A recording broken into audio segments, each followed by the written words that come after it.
Assalamualaikum warahmatullahi wabarakatuh. Yang kami hormati Bapak Profesor Dr. Badini MA, selaku dosen pengampu dalam mata kuliah Etika Lingkungan, serta rekan-rekan PSDAL Angkatan 23 dimanapun berada. Melalui video ini, kami dari kelompok 3 yang beranggotakan Marilia, Bu Lilisti, dan Pak Saryoto akan mempresentasikan rangkuman topik tentang UU Perlindungan dan Pengelolaan Lingkungan Hidup dari buku Etika Lingkungan yang ditulis oleh Sonikera. Baik, dalam presentasi kali ini ada 4 hal yang akan disampaikan oleh kelompok 3 terkait dengan UU nomor 32 tahun 2009. Agenda yang akan disampaikan pada hari ini yang pertama, latar belakang, yang kedua, isi pokok UU nomor 32 tahun 2009, yang ketiga, instrumen penting, yang keempat, implementasi undang-undang. Terkait dengan latar belakang ini berisi kenapa diterbitkannya UU nomor 32 tahun 2009. Kemudian isi pokoknya mencakup ruang lingkup, dasar utama, tujuan dan aspek strategis. Kemudian terkait dengan instrumen penting itu terkait dengan hal-hal pengendalian, pengawasan dan penegakan hukum lingkungan. Dan yang keempat adalah implementasi Undang-Undang nomor 32 tahun 2009 dalam melakukan pelindungan dan pengelolaan lingkungan hidup. Yang pertama, terkait dengan latar belakang, UU nomor 32 tahun 2009 merupakan Undang-Undang Lingkungan Hidup yang baru dan lebih sesuai dibandingkan UU nomor 23 tahun 97. Mengapa dilakukan revisi? Karena yang pertama, UU nomor 23 tahun 97 tidak sesuai dengan dinamika permasalahan lingkungan hidup, sehingga UU tersebut tidak mampu menyelesaikan masalah-masalah berkaitan dengan lingkungan hidup yang ada. Selanjutnya, tidak sesuai dengan perkembangan ketatanegaraan dan tidak lagi sejalan dengan amanat konstitusi. Kementerian Negara Lingkungan Hidup atau KNLH tidak memiliki kewenangan legal formal untuk melakukan penuntutan hukum kasus lingkungan hidup, sehingga perlu peraturan perundang-undangan bidang lingkungan hidup yang lebih ketat dan serius. Yang kedua, perlu kewenangan penegakan hukum yang lebih dan jelas bagi KNLH dalam menerapkan dan menegakkan aturan hukum bidang lingkungan hidup. Itulah latar belakang kenapa adanya UU nomor 32 tahun 2009. Yang selanjutnya akan dilanjutkan oleh rekan saya, Ibu Lilisti. Baiklah, pada kesempatan ini saya akan melanjutkan presentasi dari Saudara Nezia masalah isi pokok Undang-Undang nomor 32 tahun 2009. Isi pokok Undang-Undang nomor 32 tahun 2009. Isi pokok Undang-Undang nomor 32 tahun 2009 yaitu terdiri dari ruang lingkup, dasar utama, tujuan dan aspek strategis. Adapun ruang lingkup, isi pokok Undang-Undang nomor 32 tahun 2009 terdiri dari perencanaan, pemanfaatan, pengendalian, pemeliharaan, pengawasan, serta penegakan hukum. Sedangkan dasar utama Undang-Undang Pokok nomor 32 tahun 2009 memiliki perencanaan yang baik, yaitu Rencana Perlindungan dan Pengelolaan Lingkungan Hidup atau RPPLH. Adapun tujuan dari Undang-Undang nomor 32 tahun 2009 menjaga daya dukung dan daya tampung lingkungan hidup. Sedangkan aspek strategisnya terdiri dari perencanaan, pengendalian, pengawasan, serta penegakan hukum.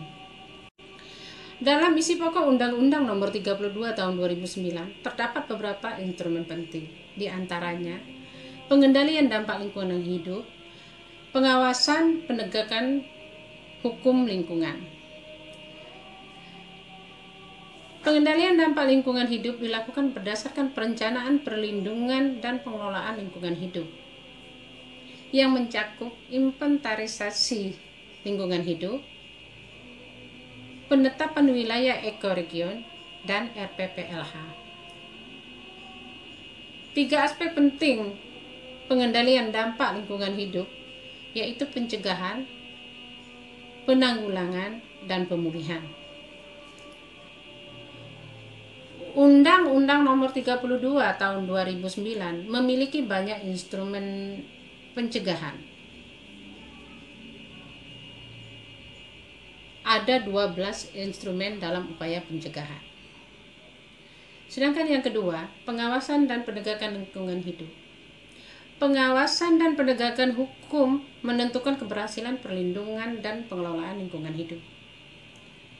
Pengawasan dilakukan berdasarkan jenjang kewenangan dalam pelaksanaan otonomi daerah. Diberlakukan sanksi pidana bagi pejabat yang tidak melakukan pengawasan.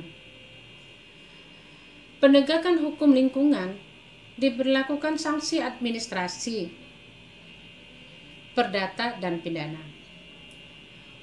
Untuk 12 instrumen penting dalam upaya pencegahan akan disampaikan oleh teman saya Saryoto. Baiklah, kami akan melanjutkan presentasi dari rekan kami. Ada 12 instrumen plus upaya pencegahan. Yang pertama, kajian lingkungan hidup strategis untuk memastikan prinsip pembangunan berkelanjutan ada dalam pembangunan wilayah, ekologen atau administratif. 2. Tata ruang. Dan ketiga, baku mutu lingkungan hidup. Yang keempat, kriteria baku kerusakan lingkungan hidup. Yang kelima, AMDAL. AMDAL menentukan kelayakan lingkungan hidup untuk usaha dan atau kegiatan. Yang keenam, upaya kelola dan upaya pemantauan lingkungan, UKL-UPL. Yang ketujuh, perizinan. Izin lingkungan menjadi jembatan antara kegiatan ekonomi dengan perlindungan lingkungan hidup, menjadi persyaratan memperoleh izin usaha dan kegiatan. Yang kedelapan, instrumen ekonomi lingkungan hidup. Ada 3 kategori instrumen ekonomi lingkungan hidup. Yang pertama, perencanaan pembangunan dan kegiatan ekonomi. Yang kedua, pendanaan lingkungan hidup. Dan yang ketiga, insentif dan disentif. Yang kesembilan, peraturan perundang-undangan berbasis lingkungan. Yang ke-10, anggaran berbasis lingkungan. Dan yang ke-11, analisis resiko lingkungan hidup.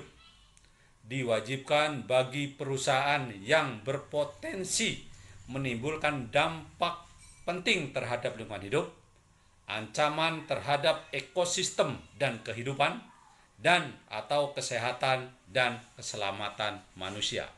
Yang ke-12, audit lingkungan bersifat sukarela atas inisiatif perusahaan sendiri dan wajib yang diperintahkan pemerintah, plus instrumen lain sesuai dengan kebutuhan dan perkembangan ilmu. Contohnya, pengawasan dan penegakan hukum lingkungan. Implementasi Undang-Undang 32 tahun 2009. Yang pertama, Undang-Undang Nomor 32 tahun 2009 menjembatani dan mengintegrasikan kepentingan pembangunan ekonomi dan kepentingan perlindungan lingkungan sesuai dengan visi dan paradigma pembangunan berkelanjutan. Izin lingkungan memberikan jaminan kepastian usaha bagi aktivitas ekonomis dan telah memenuhi persyaratan dan prosedur untuk melindungi kepentingan lingkungan hidup. Selanjutnya, terdapat tindak pidana maksimum dan minimum. Tidak ada putusan bebas murni. Diberlakukannya tindak pidana bagi pejabat berwenang yang melanggar ketentuan dalam undang-undang. Terdapat ketentuan pidana bagi tindak pidana korporasi sehingga memudahkan proses penuntutan pidana. Yang terakhir, untuk menjamin keberhasilan implementasi Undang-Undang Nomor 32 tahun 2009 diperlukan KNLH dan sektor lain saling bersinergi mewujudkan kebijakan-kebijakan yang ada untuk menangani krisis dan bencana lingkungan. Sekian presentasi dari kelompok kami. Kami tunggu tanggapan dan saran dari teman-teman sekalian. Terima kasih.